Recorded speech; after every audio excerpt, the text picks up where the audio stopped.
Welcome back to Movie Recaps. Today I will show you a biography, comedy, drama film from 2011, titled The Intouchable. Spoilers ahead. Watch out and take care. One late night in Paris, Driss is driving his employer Philippe through the city. When waiting in traffic gets too boring, Driss breaks the speed limit and begins driving quite fast, dodging other cars and not caring about traffic signs.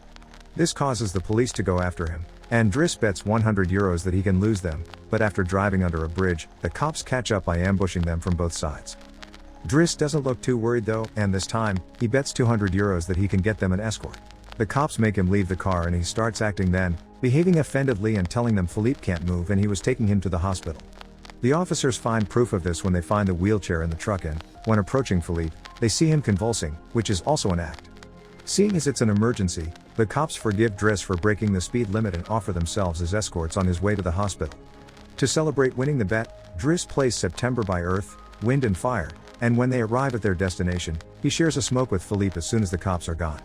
Driss promises he'll handle it and drives them away just before the hospital staff could find them. This friendship began many months ago. Philippe and his assistant Magali are holding interviews to find a new caretaker for him, but it isn't going too well, because all applicants have very standard or awkward answers to their interview questions. But they're suddenly surprised when Driss storms in, ignoring the fact it isn't his turn quite yet, because he only wants some papers to be signed saying they won't hire him so he can get the unemployment benefits. He's blunt and a little rude, even hitting on Magali, but Philippe finds him amusing and asks him to come back the next day for his signed papers.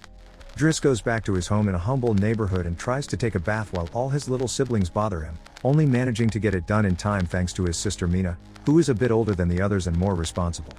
While waiting for their mom to arrive, he looks through the window and notices his brother Adama getting out of a suspicious car.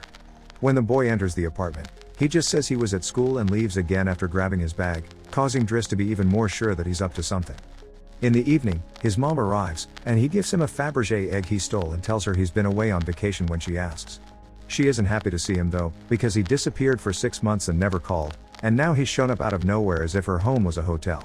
As she's absolutely done with all his lies and she has other children she has to take care of, she kicks him out and tells him not to come back.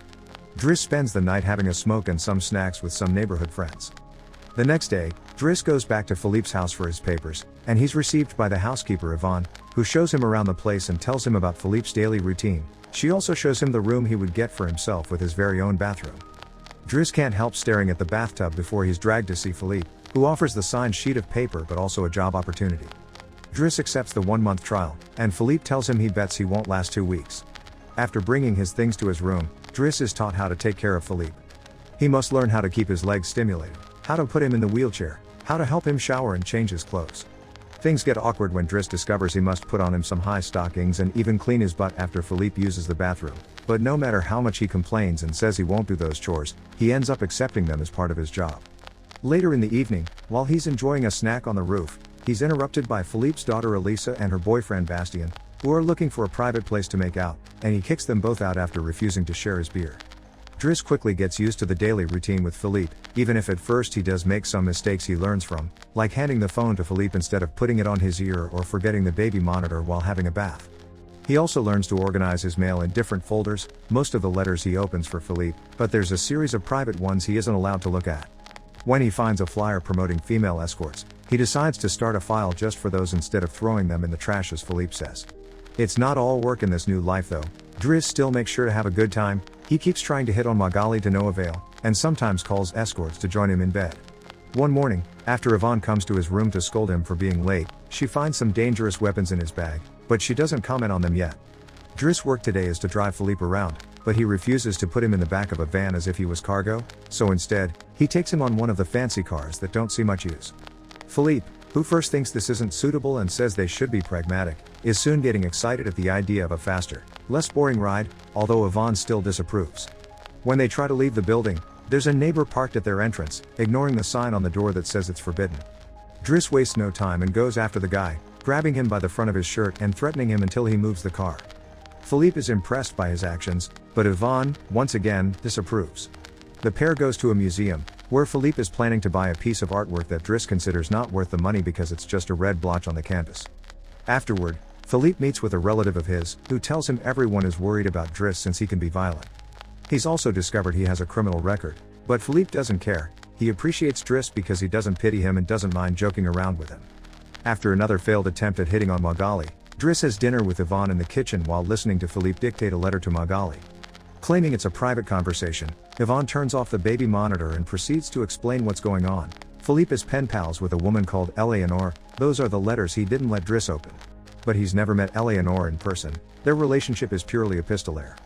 Speaking of love, Driss teases Yvonne for the looks the gardener gives her all the time before going to bed. He's trying to sleep when he hears some weird sounds coming from the baby monitor. Philippe is having trouble breathing. Not being capable to ignore him even if he tries, Driss goes to his room and gently guides him through the attack with soothing words and a wet cloth to wipe his face. Philippe eventually falls asleep, only to wake up again moments later, saying he needs air. This time Driss doesn't hesitate. He puts Philippe on the wheelchair, covers him with blankets, and takes him out for a stroll by the river.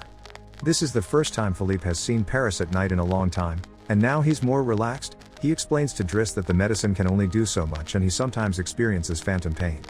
When they see some girls walking by, Philippe also confesses he isn't capable of pleasuring a woman because of his situation, but he still can enjoy some satisfaction when he gets his ears massaged because they are sensitive zones. When the phantom pain threatens to appear again, Driss shares one of his joints with Philippe, who is skeptical at first but ends up loving it. Afterward, they go to a restaurant, where they joke around while sharing a meal, and Philippe decides to share more of his story. He met his wife when they were students, and shortly after they got married, she had 5 miscarriages and was diagnosed with an incurable, terminal illness. That's when they adopted Elisa. Philippe has always loved competitions, extreme sports, and speed, and a paraglider gave him that. It was during a paragliding session that bad weather caused him to crash and break his vertebrae, although he still thinks his real handicap isn't the chair but living without his wife. After joking around some more, Philippe remembers the date and realizes Driss has passed his 1-month trial, so he's now officially hired. But he needs to start by bringing back the Fabergé egg he stole because it was a gift from his wife. She would give him one every year, and he has exactly 25, matching their time together. The next day, Driss goes to talk to Mina when she's leaving school, who is a bit offended because he hasn't been answering her messages except to ask her to look for the egg. She also tells him about some cops that have been calling their home. Afterward, he visits Adama, who confesses he was found with 30 grams on him. Driss wants to take him to lunch, but Adama refuses and instead gets in the same suspicious car from before. Later on, Driss is allowed to be present while Philippe dictates his letter for Eleanor to Magali. He thinks this purple prose is very boring and that Philippe should be more direct. He's also baffled to hear that this has been going on for 6 months and they never exchanged pictures. When he finds her phone number on one of the letters, he takes it as a sign and calls her, obliging Philippe to take the phone and finally speak to her outside the written word. Their conversation goes so well, Philippe is now on the phone with her all the time, even right before he and Driss attend the opera, during which Driss laughs and makes fun of the costumes. The next day, Driss convinces Philippe to accept to exchange pictures with Eleanor and chooses one of him in the wheelchair. Afterward, while he's painting, Elisa bursts into his room to ask him for cigarettes and makes fun of him for trying to be artistic. Getting angry, he kicks her out before going to see Philippe, who is currently asking Yvonne to change the chosen picture for one of him when he wasn't quadriplegic. She hides the picture inside the escort file right before Driss burst in, complaining about Elisa and telling Philippe he needs to discipline her, something Yvonne agrees with. Philippe agrees to talk to her, but he's mostly surprised when Driss lets it slip that he's been painting. Days continue to pass, and the friendship between Philippe and Driss continues to grow. Driss takes him to play in the snow and brings him with him when he goes out for a run. Philippe gets him his first suit and scolds his daughter while Driss listens to him through the baby monitor. When Driss finishes his first painting, he shows it to Magali, who slaps him when he tries to kiss her. Philippe, however, likes the painting and promises he'll try to sell it. The two of them have a great time with each other, enjoying things like getting a faster car, sharing joints, and even hiring escorts together. When Philippe's birthday comes, he isn't very excited about it. Every year, he pretends to be surprised that they're throwing a party and has to meet with all these relatives that only come to see him on the date to check he's still alive. Philippe says it'll all be rather boring. While he and the guests enjoy some live classical music, Driss searches for Elisa, who is crying in her room after having taken some of Yvonne's pills, which won't kill her as she expected. The reason why she's sad is that Bastien broke up with her and called her a tart, so she asks Driss to talk to the boy, which he accepts to do for a price. Meanwhile, Philippe is showing Driss painting to his relative and manages to convince him to buy it for 11,000 euros. Driss goes back to the dining room and chats with Yvonne, who tells him Magali is in a relationship with someone named Fred, but things are rather rocky at the moment, giving Driss hope. As the party begins to die down, Philippe makes Driss listen to some of the most important songs in classical music history, but he could only joke in response. After the band is done, he brings his iPod and plays Boogie Wonderland by Earth, Wind and Fire before he starts dancing right in the middle of the floor. He's an incredible dancer and he even convinces the rest of the party to join him and dance with him, which Philippe enjoys watching.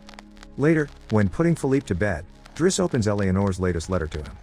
She sent her picture, showing she's rather pretty, and is telling him they should meet next week when she visits Paris. When the day of the date comes, Yvonne and Driss put Philippe through dozens of outfits until they find the perfect one. And since it's Yvonne the one that will take Philippe to the date, Driss uses his day off to visit Bastien and threatens him until the boy accepts to apologize to Eliza and to bring her croissants every day. He also asks him to fix his hair. Afterward, he visits his mother at work, but only to watch her from afar. At the restaurant, Yvonne and Philippe are waiting for Eleanor, who is very late. After waiting for an hour, Philippe gives up, calls Driss to ask him to take him away, and then leaves the restaurant without noticing Eleanor is arriving at the same time. That same night, Philippe takes Driss with him in his private plane and gives him the money he got for selling the picture, making him immeasurably happy. They make it to the countryside the next morning, and Philippe decides to go paragliding, dragging Driss with him as well. Driss doesn't want anything to do with it, but after initially freaking out, he ends up enjoying the experience. When they return home, Adama is there waiting for Driss and gets scolded when he sees the scars on his face. Adama will still not tell Driss what's happening in his life though, so Driss makes him wait in his room while he calls Mina to tell her not to worry and goes to put Philippe to bed. Philippe, however, isn't sleepy yet. After making Driss look at a painting with him, he asks him about his family, which Driss at first doesn't want to talk about but eventually gives in. It turns out Adama technically isn't his brother and his parents aren't actually his parents, they're his aunt and uncle. They fetched him from Senegal when he was 8 because they couldn't have kids, and his real name is Bakari Bassari, but because other kids had that name, they called him Idris, and that became Driss. One day, his aunt miraculously was able to conceive, and after his uncle died, there were other men and more kids as well. In the same way Driss had talked to him about Elisa, Philippe points out that Adama needs discipline, so he fires Driss so he can be there with his family because he can't spend his whole life taking care of an old man. The next morning, after Bastien has brought his daily croissant while wearing a better hairdo, Driss packs his bags and gets ready to go. Magali comes to say her goodbyes, and when Driss tries to hit on her one last time, Magali introduces him to his significant other Fred, which is short for Frédéric. Turns out Magali isn't interested in men, and Driss gives up on the spot. On his way out of the house, he gives the baby monitor back to Yvonne and teases her for having lied to him about Magali just to mess with him. In return, she gives him the escort file he had started, and he's disappointed to find the picture he had chosen is hidden there. Driss throws away the file, but he keeps the photo for himself. Once outside, he finds a car once again blocking the entrance, so he asks him to move away even if he doesn't work there anymore. When Adama calls him out for it, Driss says it's a matter of principle. A few hours later, the two brothers go pick up their mother at the station while back at the house. Philippe is having his first dinner together with his new caretaker, who is stuffy and boring, and Philippe decides to leave him without even having a bite. Since Yvonne is out on a date with the gardener, nobody is there to scold him for it. As days pass, Driss goes back to his old life. He hangs out with his old friends again and tells the guys from the suspicious car not to bother Adama anymore. When he goes to an interview he doesn't have enough experience for, he manages to win over the employer by calling himself pragmatic and using all the art knowledge he acquired while working for Philippe. This lands him a job as a driver. Philippe continues to dislike his new caretaker and is in a constant bad mood. One night, he refuses anyone in the house to help him with his phantom pain, so Yvonne calls Driss and asks him to come over. That's how they find themselves in the situation from the beginning, with the cops chasing after them first and escorting them to the hospital later.